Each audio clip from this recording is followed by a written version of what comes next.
Vous connaissez bien la parabole du bon samaritain. Elle est faite pour ceux qui cherchent Dieu, comme on l'a chanté au psaume. La parabole du bon samaritain nous parle de Dieu et de comment atteindre Dieu.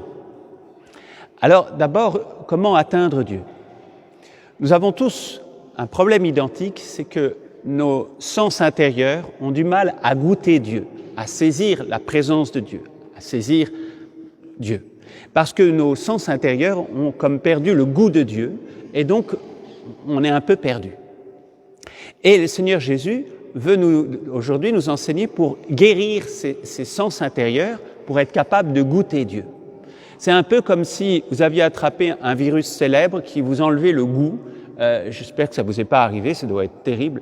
Et que du coup, les meilleures choses n'ont plus aucun goût. Mais là, c'est ce qui nous arrive à tous. La chose la meilleure qui puisse exister, Dieu, nous n'arrivons plus à le goûter. Et donc, il s'agit de guérir ce sens intérieur. Et le Seigneur nous dit, si tu veux guérir ce sens intérieur, fais ce qui, je te dis là, va avoir de la compassion, t'approcher de la personne dont tu ne veux pas t'approcher. Pour comprendre cela, je vous raconte l'histoire de la conversion de saint François d'Assise, telle qu'il la raconte lui-même.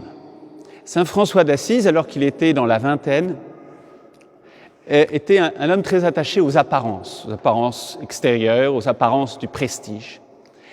Et il avait en horreur les lépreux. Il ne pouvait pas supporter un lépreux, parce que d'abord un lépreux, ça veut dire que la maladie pourrissait son visage et son corps, et puis il y avait une odeur très forte. Et donc François, le jeune François, lorsqu'il voyait un lépreux, s'écartait. Un jour, poussé intérieurement par Dieu, il se fait violence, il voit un lépreux, il descend de son cheval et il va l'embrasser.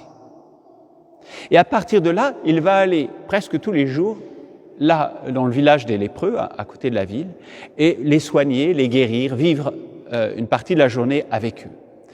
Il va se faire violence, il va renoncer à ce qui lui paraissait agréable, et il dit à la fin, ce qui pour moi était amer est devenu doux. Et il dit, c'est là que s'est jouée ma conversion. C'est là que son sens du goût de Dieu s'est réveillé, parce qu'il a su passer de ce qui est amer au doux par l'amour, la compassion pour une personne avec qui il n'arrivait pas à s'identifier, parce qu'il y avait une sorte de barrière mentale qui s'était faite entre lui et cette personne.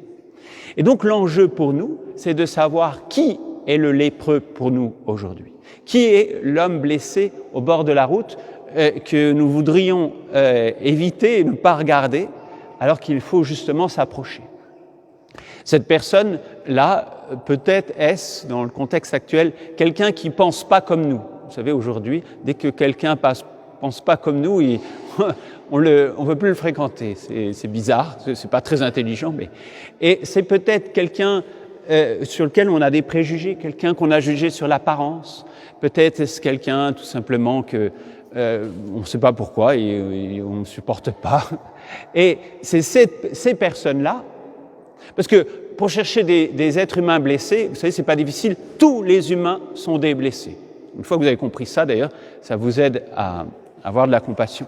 Tous, même ceux qui paraissent être parfaitement épanouis, mais ils ont leurs blessures ou les cicatrices de leurs anciennes blessures.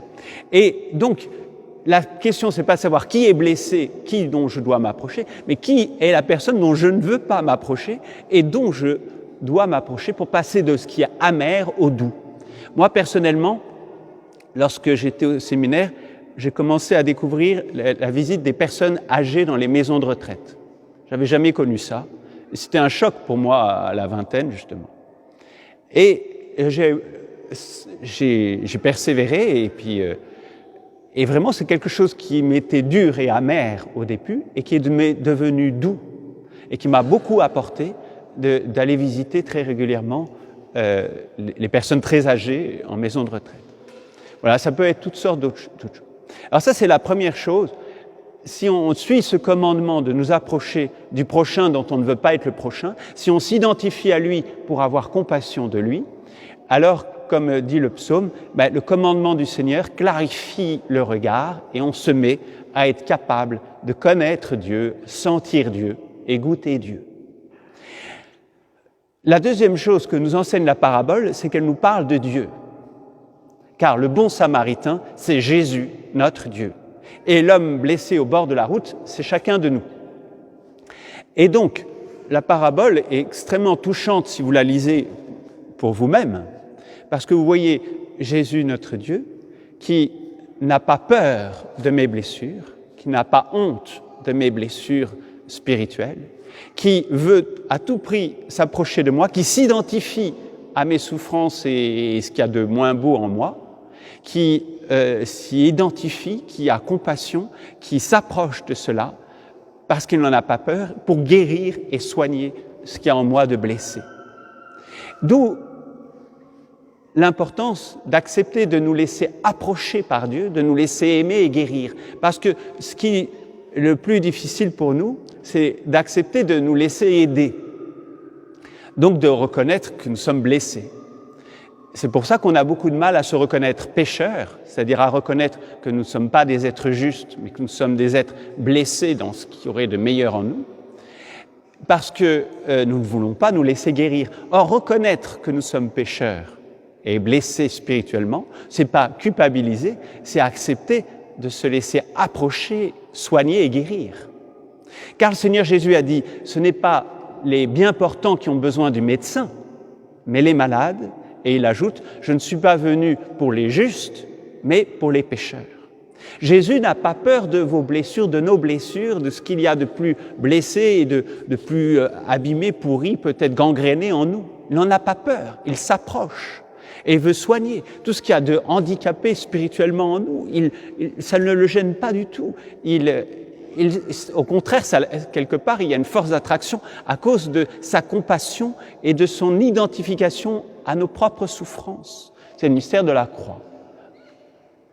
Voilà une belle image de la compassion de Jésus qui s'identifie à toutes nos blessures.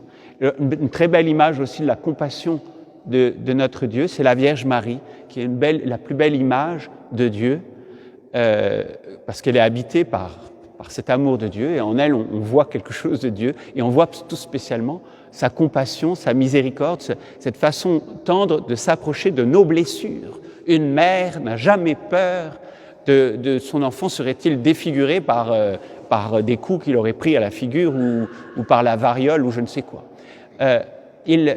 Voilà, ça c'est ça la tendresse de Dieu. Alors, nous ferons l'expérience que Dieu peut vraiment me guérir, cicatriser mes blessures. Il agit vraiment. Et en faisant l'expérience de cette patience de Dieu avec mes blessures, de cette compassion de Dieu pour ce qu'il y a de pas bien en moi, et parce qu'un être blessé, vous savez, c'est parfois un peu insupportable. Et en faisant cette expérience de la patience et de la compassion de Dieu pour mes propres blessures, alors j'arriverai, sans faire exprès presque, à avoir de la patience et de la miséricorde pour les êtres humains qui sont autour de moi, qui sont blessés tout comme moi. Et alors là, on pourra réaliser cette parole qui est dite en Saint Jean, puisque Dieu nous a tant aimés, alors nous aussi aimons nos frères et sœurs. Amen.